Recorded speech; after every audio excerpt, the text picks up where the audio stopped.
Day 12 of Kansas City Chiefs training camp in St. Joseph, Missouri. And guys, Arrowhead Pride isn't working. Normally, that's where I source these tweets from. So I had to go out on my own on the internet and source all of these tweets by myself. The humanity here. How can you leave me hanging like this? Arrowhead Pride. Anyway, I've got some stuff to talk about. The humanity. I wanna buy a manatee and name him Hugh so that I can say, "Oh, the humanity." That's enough of my personal goals. There's some things to get through today, and I have to dig in because I have been talking on and off and off and on about I don't know if Juju Smith-Schuster makes this roster. And there are always people who chime in and say, hey, that's Patrick Mahomes' safety blanket. He's gone to Juju in the past as a safety blanket. I think that he's going to make the team. And I kind of acquiesce and say, look, that's a good point. That's a really good point. There is something to be said for loyalty with Andy Reid and this team. I have some talking points to get to today that, guys, I think I've been right. I don't think it is a shoe-in that Juju makes this team. Pete starts the day off by saying not practicing for the Chiefs on Tuesday. Wide receiver Hollywood Brown, tight end Jake Brenningstool, linebacker Drew Tranquill, and cornerback Christian Fulton. Deon Bush returns to practice. I think Deon Bush might also be not for long with this team. They have such a host of talented young cornerback and safety talent. Even if we're going to get to the next tweet here, which might make some of us, might make your hackles go up. The one thing that makes me think maybe Deon Bush does make the team, by getting rid of Darius Rush so early, they're basically saying, to an extent, we don't really care about athleticism. Darius Rush was a super athlete, and he was basically the first cut made in camp. Justin Ross had requested his release, so I don't think you can really count that. But he was one of the first two names listed as gone. So maybe they are going to go with guys that they've gone with before. Dance with the ones who brung you. I would just as soon not see Hollywood Brown until the regular season, if I'm going to be quite honest. With the way that he was able to connect with Mahomes last year after missing the entire season, makes me think that he can really hit back in stride with Mahomes just like that. Keep him in bubble wrap. Wait until week 1. If he plays if he plays against the Chargers, that is further than he got last year by this point. So, the Tranquill thing might be worrisome. So I haven't heard specifics on it. I heard that it was a back thing. I heard that it was... So to the best of my recollection, it was something about a muscle in his back. Even if it's just spasms, that can be worrisome. That could be troubling. That can be something that is tricky to beat because these guys are so big. These guys... So what they're, especially at linebacker, because you are running headfirst into players on basically every play. That is arching your back, and that could be something that is very tricky to get over. I think it's tricky with linebackers, it's tricky with wide receivers, and it's tricky with quarterbacks. Quarterbacks have all the cross motion there. Wide receivers have to do so much wiggling, and linebackers are just straight into people. So could be something worth keeping an eye on there. The Chiefs are luckily deep at linebacker. This could put the emphasis on Leo Chenal early in the season. I have wanted to see more and more Leo Chenal until more and more training camp footage comes out and we see how great Noah Gray looks with Leo Chenal just a few feet behind him, and how great Isaiah Pacheco looks catching balls downfield. with Leo Chanel just a few feet behind him, and how great it is to have all of these athletic running backs that are catching passes downfield with Leo Chanel a few feet behind them. So maybe this is the opposite of a blessing in disguise. Then the next tweet that I have here from Pete Sweeney, Peter Sweeney, Peter Space Sweeney, Pete, from Pete. In the first 11-on-11 period, Jawaan Taylor and Jalen Moore once again rotating at tackle. Okay, I will have a video later tonight on Joshua Simmons, but let's talk about Jawaan Taylor and Jalen Moore for just a second. This does not worry me at all. I know that there is automatically a little bit of hesitation that happens anytime there is a training camp battle. Oh man, if Jawaan Taylor can't play, oh man, if you've got two, you don't have one, right? The old, was that Jimmy Johnson argument about quarterbacks? If you've got two quarterbacks, it means you don't have one, and it kind of gets spread around to other positions. I think that the Chiefs are in a very good position here to pick the best player available. You have been to Super Bowls with Jawaan Taylor as your right tackle. You know that you can get to the Super Bowl with Jawaan Taylor at your right tackle.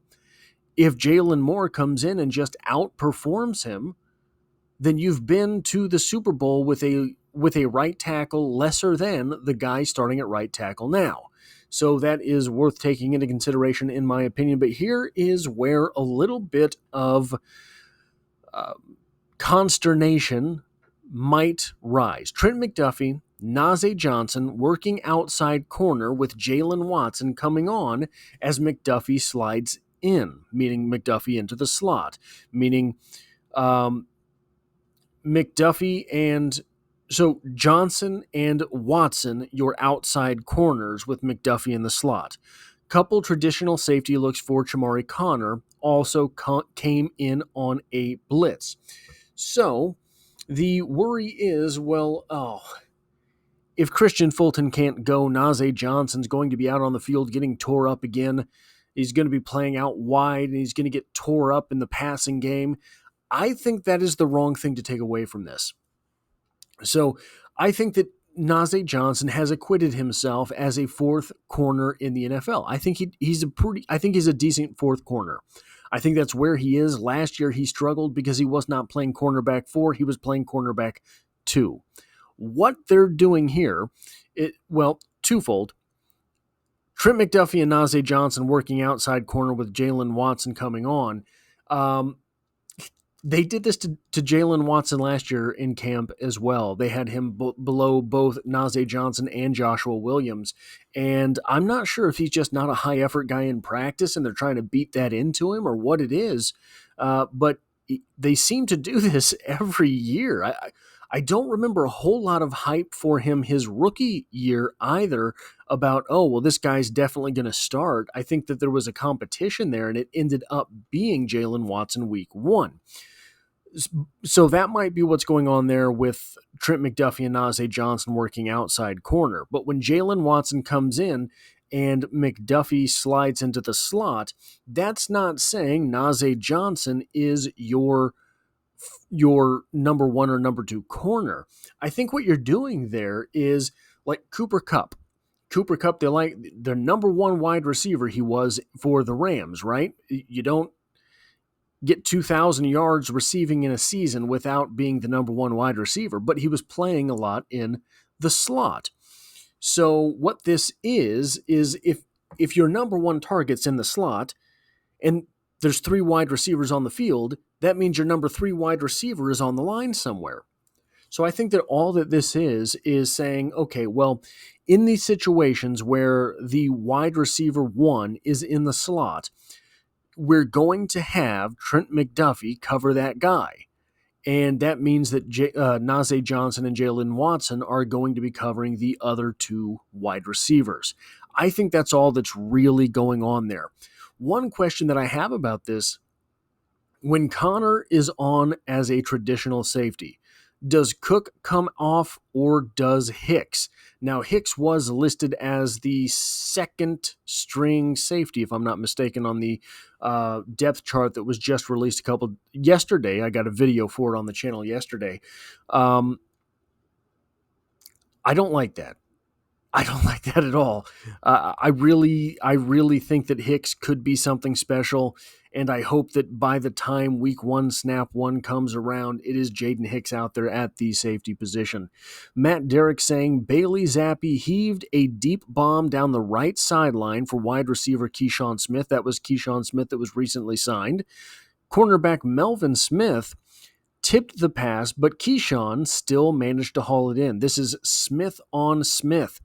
Keyshawn Smith impressed during rookie minicamp, making plays already since arriving in camp a few days ago.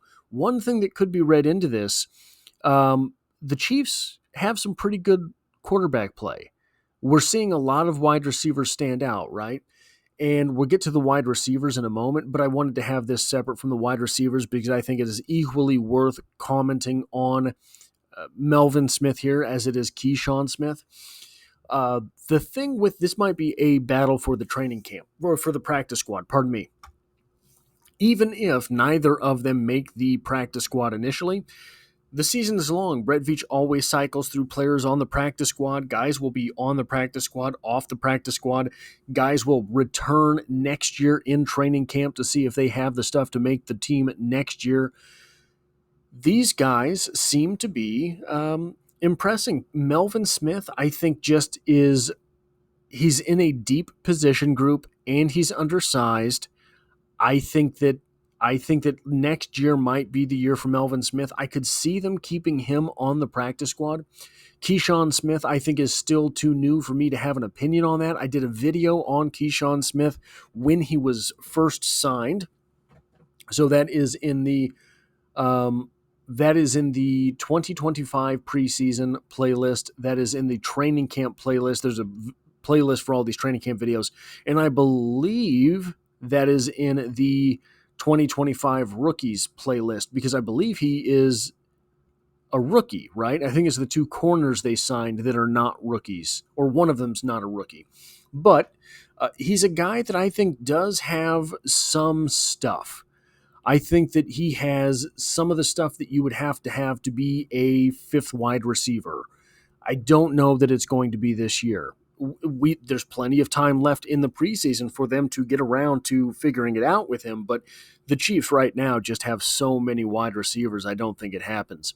Moving on to the tight end position, Jared Sapp says, Daily Chief said Jared Wiley, also in pads, headed down to training camp today. Seems like we are coming back a bit healthier after the break on Monday. Jared Sapp chimes in. I don't think a couple of days off for Wiley in ACL recovery should be surprising. When players return from major injury in season, you are looking at 3 days of practice per week instead of 5 or 6 in camp.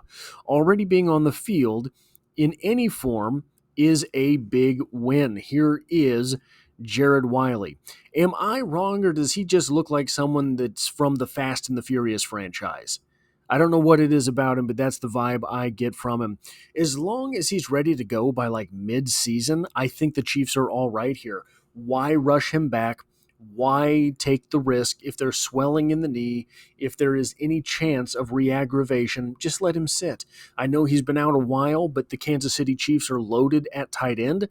Right, Robert Tonyan looks to be the part of the reserve tight end that the Kansas City Chiefs like to have on the roster. Travis Kelce obviously starts. Noah Gray looks to be having a very good preseason so far, training camp so far. Got a note on him in the next one, but I don't see any reason to rush him back. That said, it would be nice to see him get quite a few looks this year just to see if you have anything special in Wiley to better plan for the long term. You want to know before the offseason how you're going to replace Kelce if he does in fact retire. Jared Wiley has some tools. Jared Wiley is a special athlete, and you want to know whether or not it is worth going into next season with Noah Gray and Jared Wiley as options 1 and 2 at your tight end position. And then you've got Jake Brenningstool obviously bringing up the maybe the practice squad, bringing up the pup right now. That's a dime from Mahomes. This is from Matt Foster. That's a dime from Mahomes to up the middle to Noah Gray. Well, here's Nick Bolton right here, a few feet behind, which we have seen a lot of that from Nick Bolton as well. There's old Leo Chanel, a little more than a few yards behind, but hopefully Noah Gray was not his man on this play. Here's the interesting thing about this right here. So he makes this catch, right? He's in stride over the linebacker, in front of the safety, in front of the corner here. So that is an impressive throw for one. And you were looking at least, was that 5, 10, 15, 20, 25, 30, 35 yards downfield? If Mahomes is uncorking 35-yard passes down the field to the number 2 tight end with regularity during this season, we're going to be witnessing something that we have never seen before. Value these moments, okay? Soak all of this in this year, because I really do believe, like, I remember prior to the Peyton Manning super season where he threw for, what was it, 5,200 yards? I think it was 5,200 yards, whatever that Broncos season was. There was a lot of buzz coming out of camp from Peyton Manning that year. Everybody was talking about how good he looked. And nobody, I don't think, expected him to do what he did. The year that Patrick Mahomes set the all-time record for rushing plus passing yards in a season, for which he does not get credit, I remember that was kind of a yeoman-like preseason. It was just kind of like, yeah, everything looks pretty good. This will work. And then all of a sudden he comes out and does that. This preseason for the Kansas City Chiefs, I've thrown around the number a few times. 6,000 yards, baby. We're getting it. And there's another number that's going to be thrown around later in this video from someone else. But 6,000 yards. We're getting it this year. 6,000 yards, 60 touchdowns. Boy, it sure does look nice. It sure does look nice. And I should have done this math beforehand, but I've never even really thought to. Let's see what that means. 6,000 yards divided by 17 would be a 352 yard per game pace. That's not too crazy, right? But if Patrick Mahomes is throwing for 6,000 yards potentially in the season, probably we're not going to see Patrick Mahomes in week 18. All of a sudden, that 352 yard pace, which seems doable, we've seen Patrick Mahomes do more than that, that 352-yard pace in 16 games becomes a 375-yard pace. Basically, he has to average a couple first downs away from 400 yards a game. Now, I know we've been through a couple of rough seasons here with this offense, and things have looked great before and come crashing down, crashing to a halt before. Guys, 352 yards. How many times has Patrick Mahomes thrown for 352 yards? It happens all the time. He can do that. 352 yards every game. Maybe. 375 yards every game? Yeah, maybe. With the way that, and look, you can't judge it too heavy in training camp. No one else is on the field besides the guys you already know. But man, I don't ever remember having this type of hype outside of that 2018 season. In that 2018 season, you had prime Travis Kelce, you had prime Tyreek Hill, but no one had ever seen Mahomes really like that before. No one had ever seen Mahomes unleashed, and he was that preseason. Well, he threw for quite a few yards that season. He threw for, was that the 5,100-yard season? So being able to do better than your rookie season, I don't think is all that crazy. So if we pull up his stats, that first season he hit 5,097 yards. So you're looking at a difference between, you're looking at 903 yards. 903 yards divided by 17. He has to throw for 53 more yards per game than his rookie season. I'm not saying he's going to do it, but I think he's going to do it. I think he's going to hit 6,000 yards this year. Noah Gray, I think, also is going to have a career year. You have seen the progression of Noah Gray through the years. 36 yards as a rookie, then 299, 305, 437. We might have a 600-yard season here from Noah Gray. 1 touchdown, 1 touchdown, 2 touchdowns, 5 touchdowns. And this progression has been throughout his entire stat sheet. Now, he had a little bit of a lull between his sophomore campaign and his third year, right? So he had the same number of receptions and 6 more yards in his third season, but everything else, that's in line. I mean, 1 start, 8 starts, 10 targets, 34, 41, 49, 7 receptions, 28, 28, 40. Then you have first downs even. This is the big stat, I think, for Noah Gray. This is where Noah Gray can really make his name with the Kansas City Chiefs, is getting first downs. 2, 14, 16, then 25 last year. On 8 more targets, he got 9 more first downs. Then we have Mahomes with the insane sidearm to Kelsey from Taylor Burr. And guys, you got to go get this play and watch it for yourself. Mahomes is in midseason form, and if there were other offensive linemen on the field, maybe that pass gets doinked, but boy, that delivery was awful pretty. And Patrick Mahomes has been pretty good about reading passing lanes. Now, your daily dose of Thornton, and we're going to get into it here. We're going to get into it here. Someone be ready to yell at me in the comments section because we're getting into it. Mahomes and Thornton at it again. Here's the ball. This is a completion. Now, obviously, there's Najee. Okay, I know you don't want to see that, but this is a completion downfield to Tyquan Thornton. Maybe it's a glitch, maybe it's a fluke, maybe it's a Najee. Who's to say? In the team portion, and this is a different pass, I do believe, than this one. In a different pass in the team portion, Patrick Mahomes just placed a pass perfectly in a tight window between 2 DBs to Tyquan Thornton. That's number 2. Then we have here, hard to say what was better, Mahomes' placement or Thornton's grab. Here's Chamari Connor, I believe, all over him. Here's the football. That's a reception. He makes that catch. Right down here. You would say only Thornton could get it. But guys, I don't think Thornton thought he could get it. And he got it. Then we have Charles Goldman quoting Matt Nagy on Tyquan Thornton. You get these opportunities to make plays, and he's done that. I think there's a lot of trust building right now between him and Pat. Boy, it sure does look like it. And then we get Nick Roche. Thornton is the wide receiver I'm interested to watch during preseason.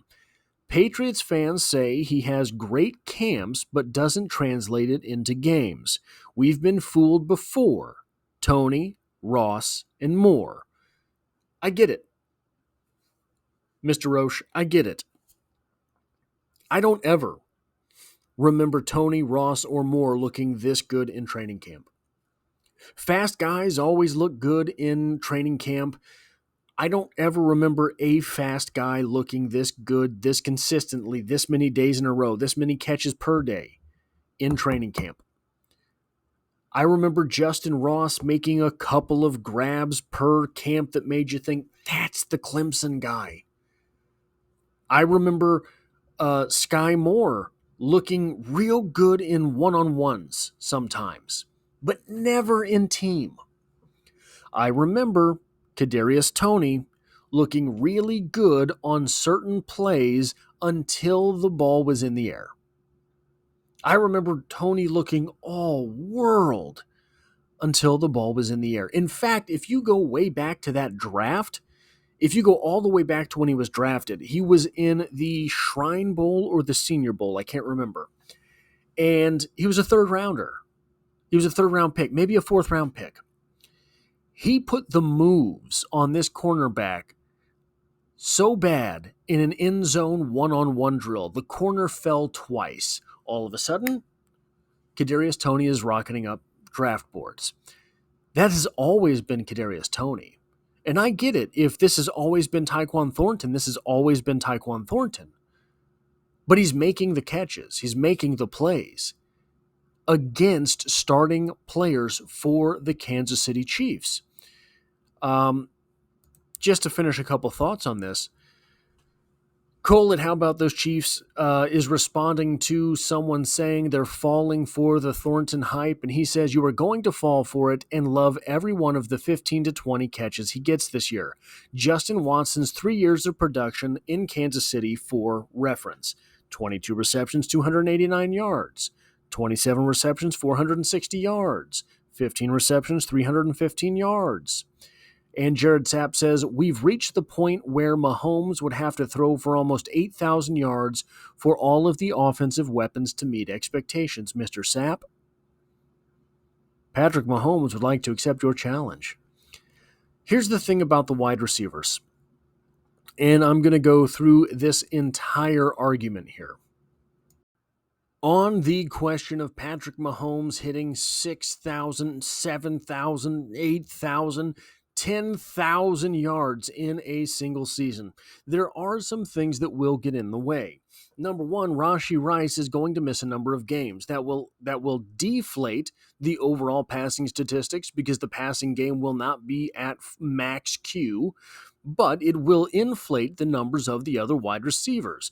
I think that one really neat trick would be if Patrick Mahomes had 4,000-yard targets, Travis Kelce, Rashee Rice, Xavier Worthy, Hollywood Brown / Jalen Royals, whoever it is that ends up being that wide receiver number 3 guy. That would be an interesting trick. That would be something fun to watch. That would be something fun to monitor. Hollywood Brown is likely to miss games too. I think we just have to admit that at this point. Put him in bubble wrap. Don't let him look directly at people and keep him away from things that move. I fully expect Xavier Worthy to be a 1,000-yard wide receiver this season. I think that he is going to, maybe, worst case scenario, be the Chiefs' only 1,000-yard wide receiver. It depends on how long Rashee Rice is out. It depends on whether or not Hollywood Brown is made of peanut brittle. I don't know. And Jalen Royals, I think, is fully capable of hitting 500 yards this season in the role as wide receiver 4. So I'm not sure exactly what we're looking at to get to 6,000 yards. But if I were putting together a team of wide receivers, it would be a whole lot of guys that were very, very fast. And this team has them. It would be a lot of guys who are capable of yards after the catch. And I think the least capable of these top 4 of yards after catch is Hollywood Brown. And Hollywood Brown is sneaky with those yards after catch. He goes down pretty easy. He goes down pretty fast, and that's highly advisable. That is called a business decision. But he is very fast to turn up field and get a few yards after he does catch the ball. Do you have, at wide receiver 5, Juju Smith-Schuster or Tyquan Thornton? If it's Tyquan, I could easily see him getting 300 yards because all you have to do to get 300 yards is a handful of 30-yard passes and then reasonable kind of onesies, twosies here and there. And I think he is going to get his share of downfield targets for the Kansas City Chiefs.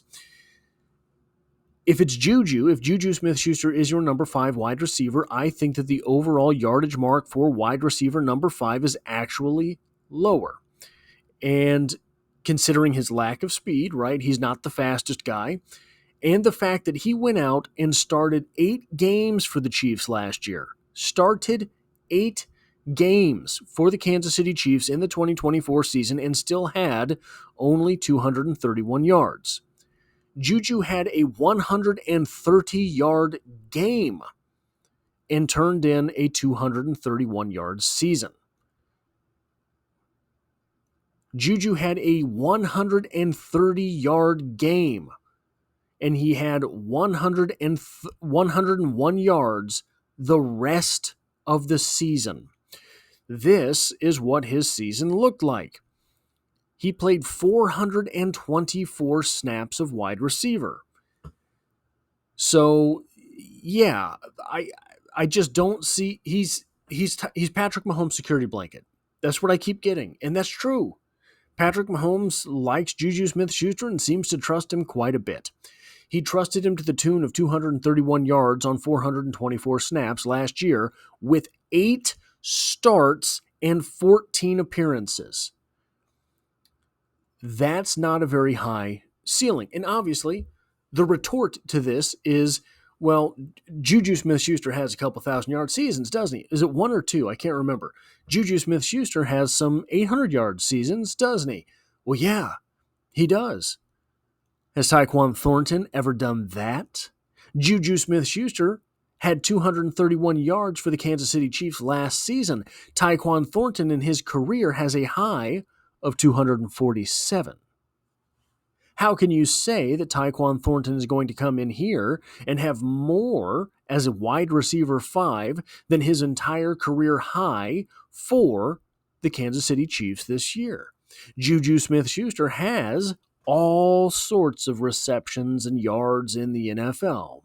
How can you say that Tyquan Thornton is better than Juju Smith-Schuster, who has never played fewer than 222 snaps in an entire season?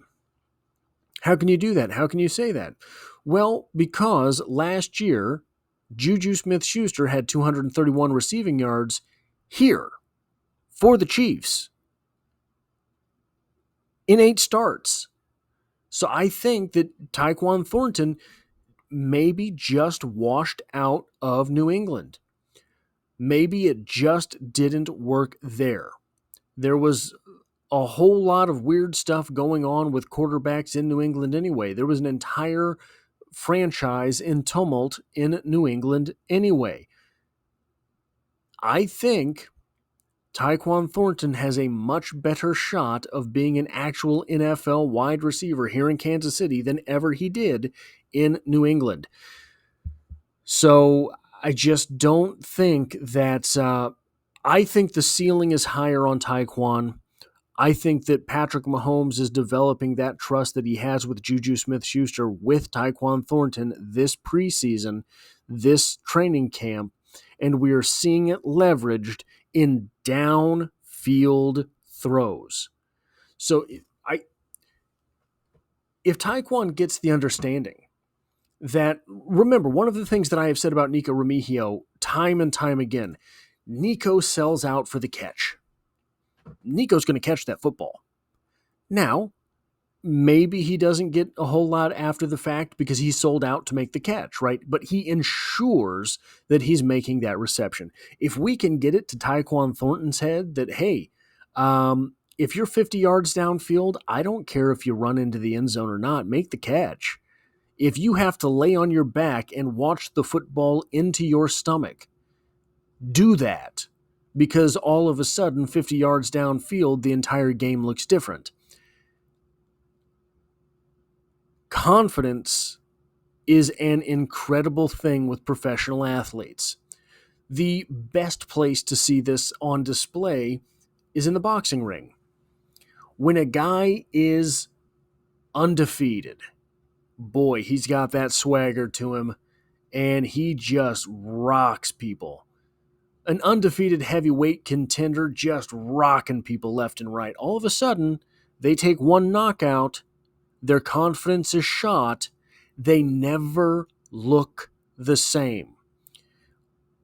But they're the same athlete. In football, failing is an every game thing. So that confidence comes back.